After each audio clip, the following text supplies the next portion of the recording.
దేవరాగం జ్ఞానయోగం వ్యాసపీఠం బహువేదశాస్త్రం బోధామృతహిత శ్రీమన్నారాయణం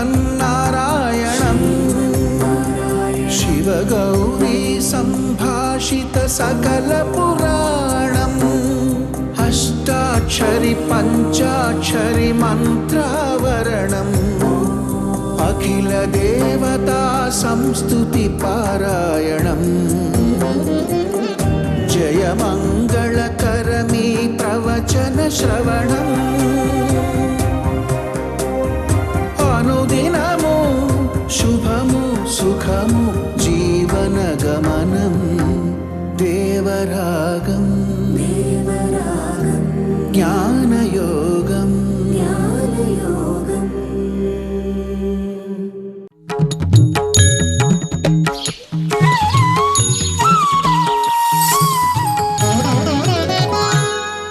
ఆపదామపహర్తారం దాతారం సర్వసంపదాం లోకాభిరామం శ్రీరామం భూయో భూయో నమామ్యహం. జై శ్రీమన్నారాయణ. ప్రియ భగవద్బంధువులారా, భగవంతుడు పరమ ఉదారుడు. ఉపకారం చేసిన వ్యక్తి దాన్ని గుర్తించకపోతే అవతలివాడు విసుగు చెంది వాడిని తిట్టుకుంటూ పోతాడు. కానీ భగవంతుడు మనకి చేసే ఉపకారాన్ని మనం గుర్తించకపోయినా దాన్ని ఎన్నోసార్లు మనం వ్యర్థమయ్యేటట్లు చేసిన విసుగు అనేది లేకుండా మనకి మళ్ళీ మళ్ళీ ఉపకారం చేస్తూనే ఉండే ఉదార ప్రవృత్తి కలిగిన వాడైన పరమ ఉదారుడు ఆయన. అలా ఉండడం కోసమనే ఆయన ఈ లోకంలోకి తన పరత్వాన్ని పక్కన పెట్టి సౌశీల్యాన్ని తనలో నింపుకుని ఈ లోకంలోకి వస్తాడు. సౌశీల్యం అంటే మనతో సమానంగా కలిసిపోయేటట్లుగా ఉండగలగడం. గొప్పవాడైనప్పటికీ కూడా గొప్పతనాన్ని పక్కన పెట్టి కలవడం అని. సామాన్యుడితో కలవడం పెద్ద గొప్ప ఏమిటండి? గొప్పవాడయ్యుండి, చాలా గొప్పవాడయ్యుండి ఏ యోగ్యత లేని వాడితోటి కలవడం, అరమరికలు లేకుండా ఉండగలగడం అనేది కదా గొప్పతనం అంటే. దానికి సౌశీల్యం అని పేరు. అది కలిగిన వాడు భగవంతుడు. లేకపోతే మనలాంటి సామాన్యుల మురికి కూపాల్లో పడి కొట్టుకుండేటువంటి ఈ లోకంలో బతికేటటువంటి మనలాంటి వాళ్ళ శరీరాల్లోకి వచ్చి ఈ లోపల కూర్చుని మనకి బతకడానికి అవకాశం కలిగిస్తున్నాడు ఆయన. ఆయనే మన దగ్గర కాసేపు నేను ఉండను రా బాబు, నాకు ఇక్కడి నుంచి అనవసరంగా నాకు నేను చేసే పని నువ్వు గుర్తించట్లేదు కదా, ఎందుకు నేను ఇక్కడ ఉండి వ్యర్థం అంచేత నేను ఇందులోంచి పక్కకి పోతా అని క్షణకాలం ఆయన పక్కకి జరిగితే పాపం డాక్టర్స్ అంతా వచ్చి వాడిని కొట్టి కొట్టి కొట్టి కొట్టి నొక్కి మళ్ళీ అయ్యో అయ్యో అయ్యో సరే జాలి కలిగితే సరే మళ్ళీ వస్తాను, మళ్ళీ వచ్చి కూర్చుంటే అప్పుడు వెళ్ళారు డాక్టర్ గారు అబ్బా మేం చేసామండి అని వాడి పాపం తగ్గుకుంటాడు. ఆయన రాలేదనుకోండి, నేను రాను అన్నాడు అనుకోండి, పాపం వీళ్ళు ఎంత ప్రెస్ చేసినా ఏమీ అవకాశం ఉండదు, ప్రయోజనం ఉండదు. సులభుడై వచ్చి మన దగ్గర ఉంటాడు ఆయన. మన చెయ్యి చాస్తే అందేటట్టు ఉంటాడు ఆయన. అయినా గుర్తించము అంటే ఏం చేస్తాం కనుక లోపల ఉండేటటువంటి రకరకాల మాలిన్యాలని కూడా సహిస్తూ ఉంటాడు ఆయన. వాత్సల్యము అంటాం దాన్ని. ఈ స్వభావాలతో వచ్చి మనతోటి మనని ఎంతో బాగు చేద్దామని ఆయన సాగించేటువంటి ప్రయత్నాన్ని మనం గుర్తించలేదనుకోండి, ఆయనకి బాధేస్తుంది, కానీ నష్టపోయేది మనం, ఆయన కాదు. అలా నష్టపోవద్దరా, వచ్చిన అవకాశాన్ని చక్కగా వాడుకోండి. ఈ జన్మ మానవ జన్మ తెలుసుకునే అవకాశం ఉండేటటువంటి జన్మ. మిగతా జన్మల్లో అది తెలుసుకునే అవకాశం ఉండదు. కానీ మానవ జన్మకి ఆ అవకాశం ఉంది కనుక దీన్ని పోగొట్టుకుంటే మళ్ళీ రాదు. ఇది మిన్నిన్ నిలై ఇలా మన్నుయిర్ ఆక్కైగల్ అంటారు. ఇది ఎంతకాలం ఉంటుంది అనేది మనం ఏం చెప్పలేం సుమా. ఎప్పుడు ఆగిపోతుందో కూడా మనం చెప్పలేం సుమా. కానీ ఉన్నంతలో దీన్ని వ్యర్థం కాకుండా మంచిగా చేసుకుంటే వాళ్ళు గొప్ప మనస్సు కలిగిన వాళ్ళు అవుతారు, మహాత్ములు అవుతారు.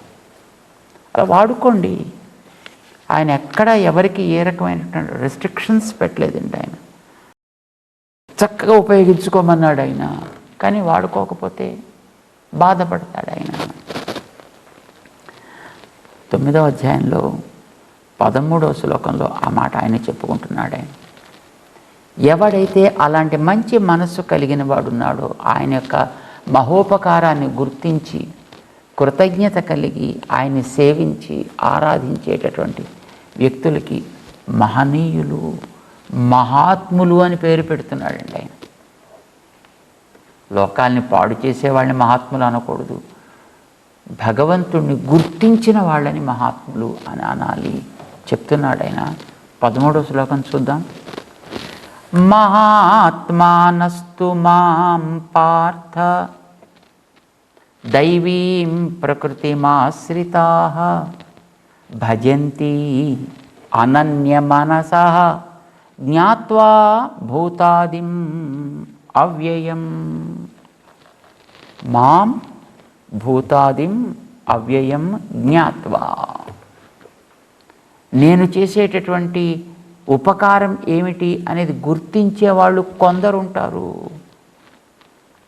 వాళ్ళు మాం గుర్తిస్తున్నారు. నేను ఎంతవాణ్ణి, ఏమిటి, ఏం చేస్తున్నా అనేదాన్ని వాళ్ళు గుర్తుపెట్టుకోగలుగుతున్నారు. ఆయన సర్వజ్ఞుడై ఉండి మనతో పాటు వస్తున్నాడు, సర్వశక్తుడై ఉండి మనం నడిపించినట్టు నడుస్తున్నాడు. తన యొక్క ఆధీనంలో సకల ప్రపంచాన్ని పెట్టుకున్నవాడై ఉన్నప్పటికీ మనం నడిపించినట్టుగా నడుస్తున్నాడు. మనకి భాగవతం చెప్తుంది.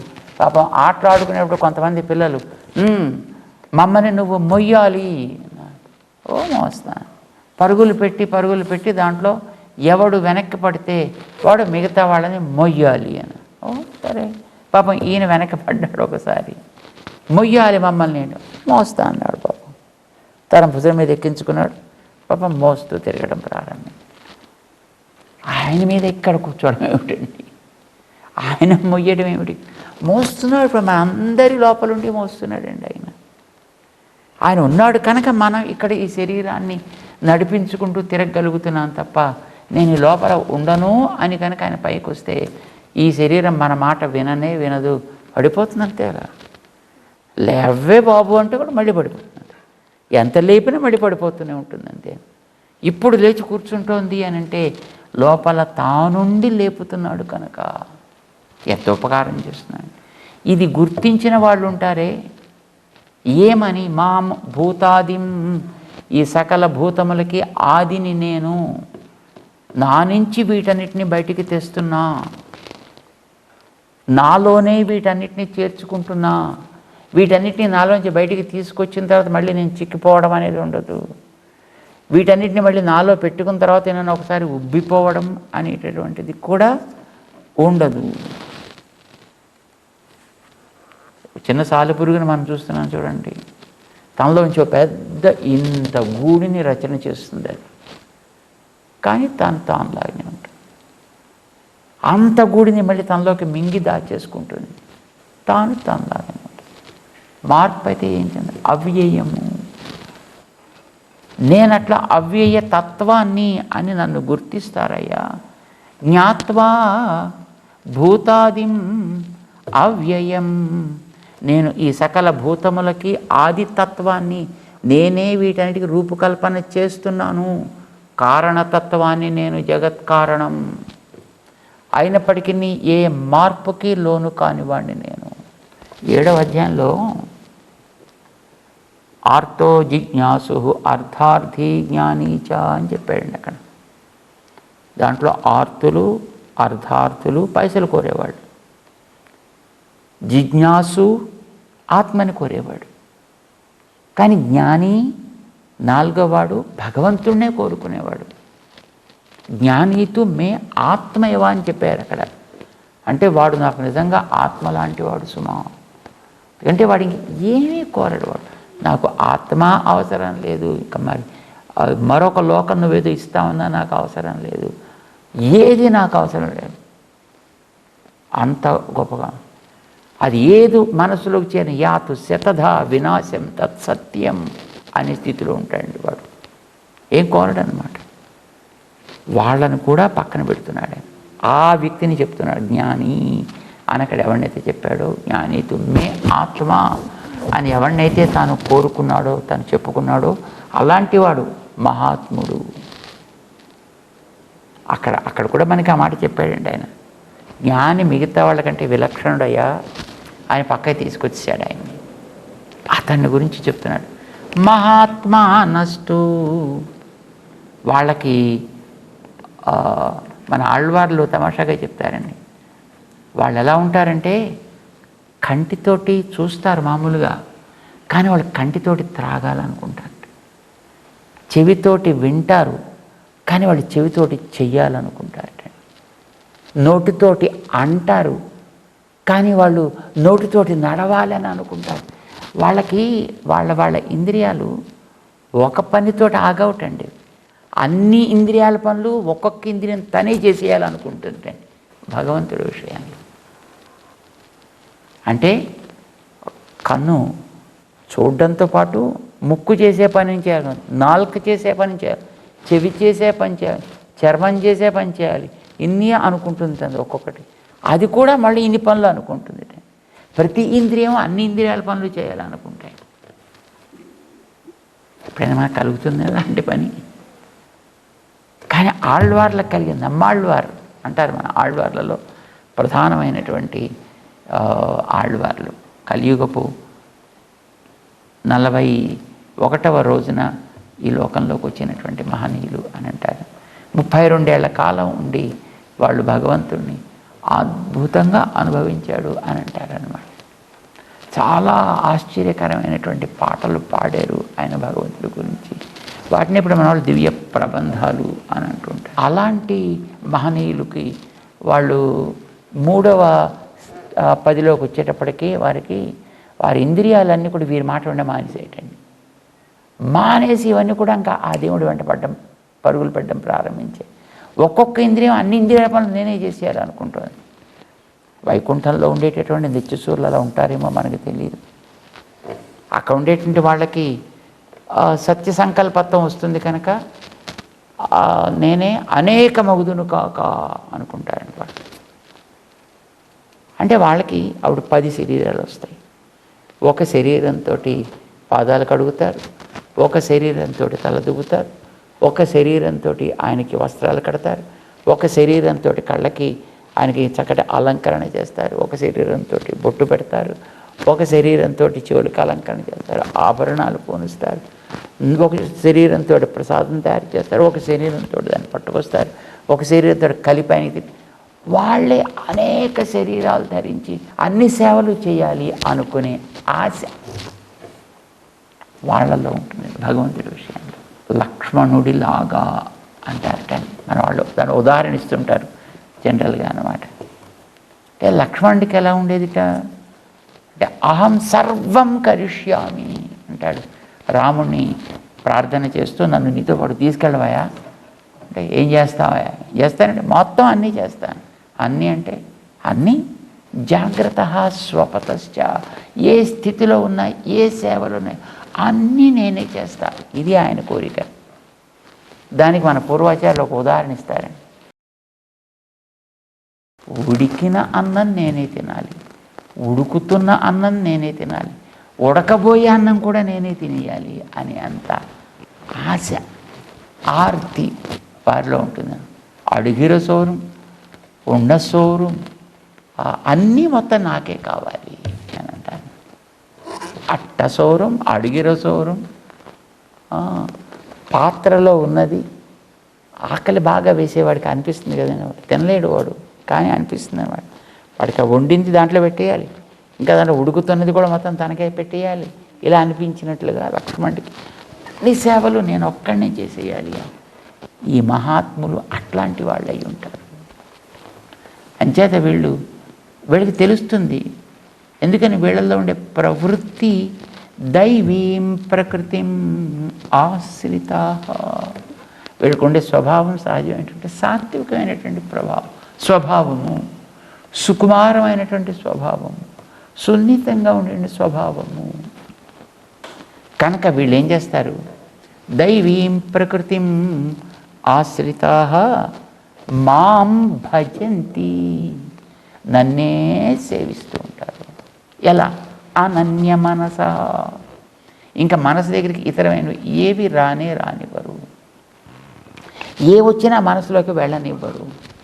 చూడండి, గ్లాసులో ఐస్ని పట్టుకొచ్చి నింపేస్తే, ఐస్ని పట్టుకొని నీళ్ళని ఐస్ కింద మార్చేసాం అనుకోండి, డీప్ ఫ్రీజర్లో పెట్టేసి గ్లాస్ నిండా అనుకున్నాను. మీరు దాంట్లో పట్టుకొచ్చి ఇంకొక నీళ్ళు పోస్తే, మీరు మామూలుగా ఐస్ గడ్డలు పట్టుకొచ్చి దాంట్లో నింపిన తర్వాత కాస్త నీళ్ళు పట్టుకొచ్చి పోస్తే ఆ నీళ్ళని లోపలికి తీసేసుకుంటాయి. కానీ నీళ్ళని దాంట్లోనే డీప్ ఫ్రీజర్లో ఐస్ గడ్డ కింద మార్చిన తర్వాత దాని ఇంట్లో పట్టుకొచ్చి మీరు కాస్త నీళ్ళు పోస్తే ఏమవుతాయి? పొర్లిపోతాయి, లోపలికి ఏం వెళ్ళనిపో. అట్లాగే వీళ్ళు నాలో ఉండేటటువంటి చల్లటి స్వభావాన్ని తమ మనస్సులలో నింపుకోవడం చేత పరిపూర్ణంగా ఏ ఇతరమైనది వచ్చినప్పటికీ కూడా ఆ లోపల ఇంకా నిండకుండా పూర్తిగా బయటికి వ్యర్థమైపోయేటట్లుగా ఉంటుంది వీళ్ళ యొక్క ప్రవృత్తి చేత. వాళ్ళు అనన్య మనస భజంతి, వాడు నన్నే సేవిస్తూ ఉంటారు, నా తత్వాన్ని వాళ్ళు తెలుసుకుంటారు. తస్య ధీరా పరిజానంతి యోనిం, వేదం చెప్తుంది మనకి. తస్య యోనిం, ఆ భగవంతుడి యొక్క కారణ తత్వాన్ని గురించి ధీరా పరిజానంతి, వాళ్ళకి చక్కగా ఉంది, బుద్ధిమంతులు అని అర్థం. ధీరుడు అంటే బుద్ధి ఉన్నవాడు సవ్యంగా.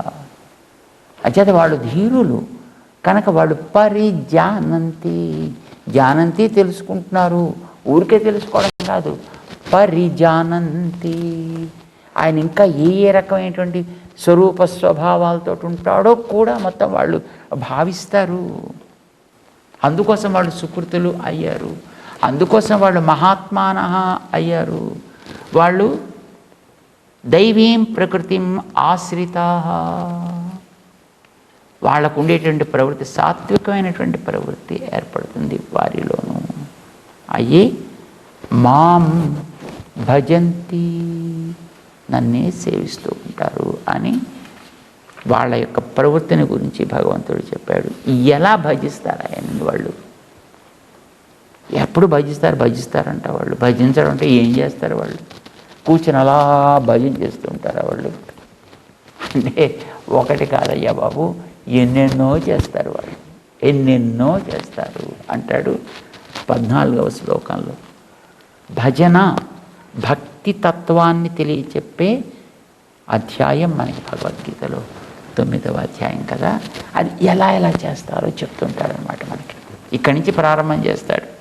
యాక్చువల్లీ ఇప్పటిదాకా మనకి భజన అనేటటువంటి పదాన్ని వాడలే. ఇక్కడి నుంచే మనకి 13వ శ్లోకం దగ్గర నుంచి ప్రారంభం చేశాడు. భజన చేస్తారు వాళ్ళు. ఎలా చేస్తారు? అర్జునుడికి సమాధానం చెప్తున్నాడు. సతతం కీర్తయంతో మాం యతంతశ్చ దృఢవ్రతాః నమస్యంతశ్చ మాం భక్త్యా నిత్యయుక్తా ఉపాసతే. నిత్యయుక్తాః, ఎప్పుడు నాతోటే చేరి ఉండాలి అని అనుకుంటారు వాళ్ళు. ఉపాసతే, అట్లా వాళ్ళు నన్ను ఉపాసన చేస్తారయ్యా, నిరంతరము తలుచుకుంటూ ఉంటారు. ఎలా? సతతం కీర్తయంతః, సతతం ఎల్లప్పుడూ కీర్తయంత, నన్నే కీర్తిస్తూ ఆ కళ్యాణ గుణములని పాడుతూ ఉంటారు. సతతం అందమైన పదం అండి. అవునుగా సతతం అంటే ఎల్లప్పుడూ అని అర్థం.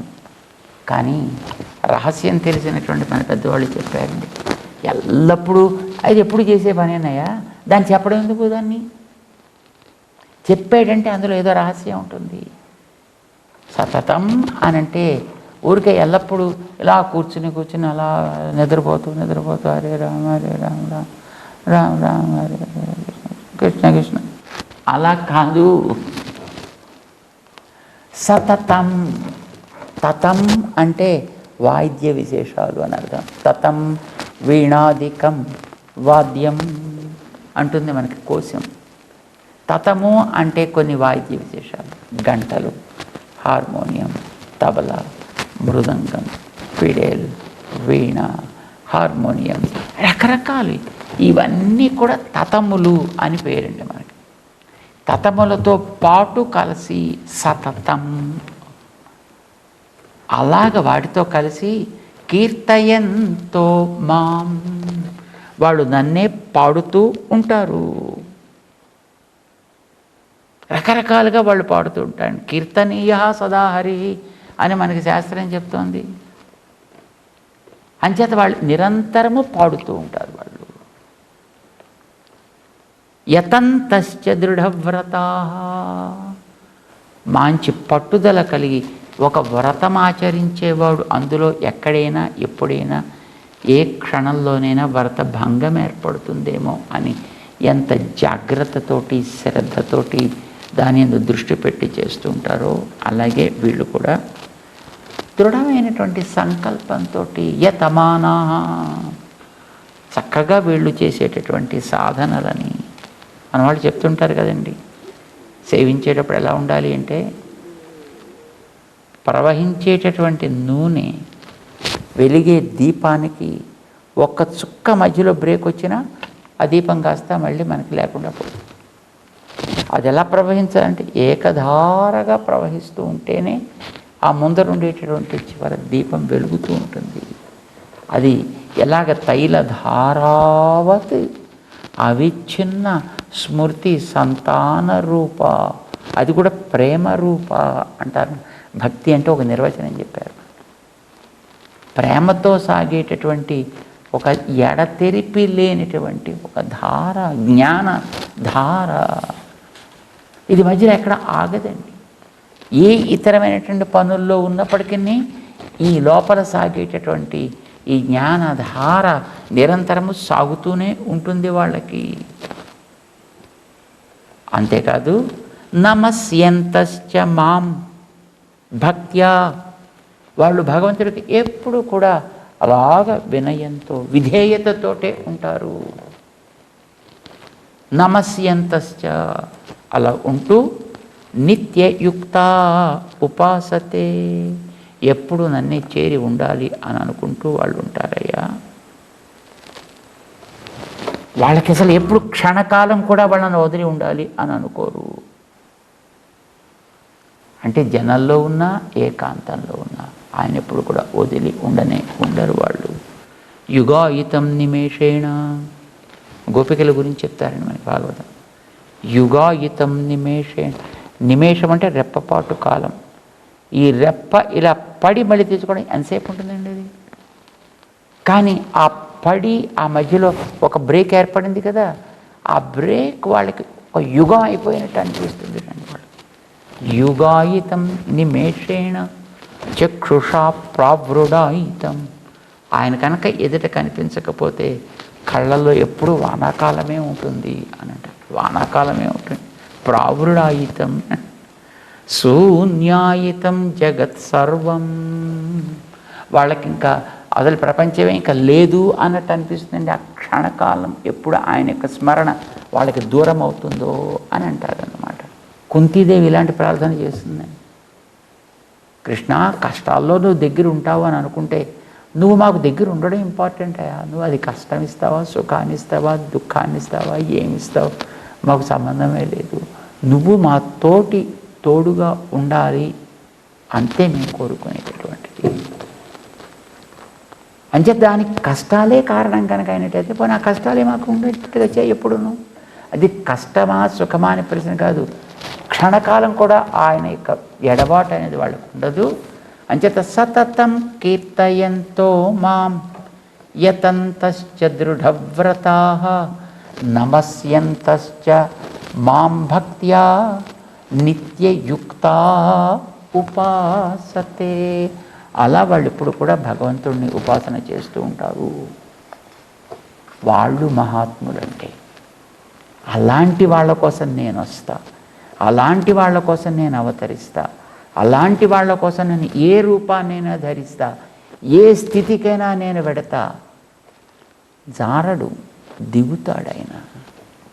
లోకంలో ఉండే మనలాంటి వాళ్ళని జారిపోతాము, కానీ ఆయన వాళ్ళ స్థితికి తాను దిగి వాళ్ళని అక్కడి నుంచి తాను ఉద్ధరించేటటువంటి ఉద్యమాన్ని చేస్తాడు ఆయన. ఇది తలుచుకుంటారు వాళ్ళు, తలుచుకుని దాంట్లో కరిగిపోతారు అన్నమాట.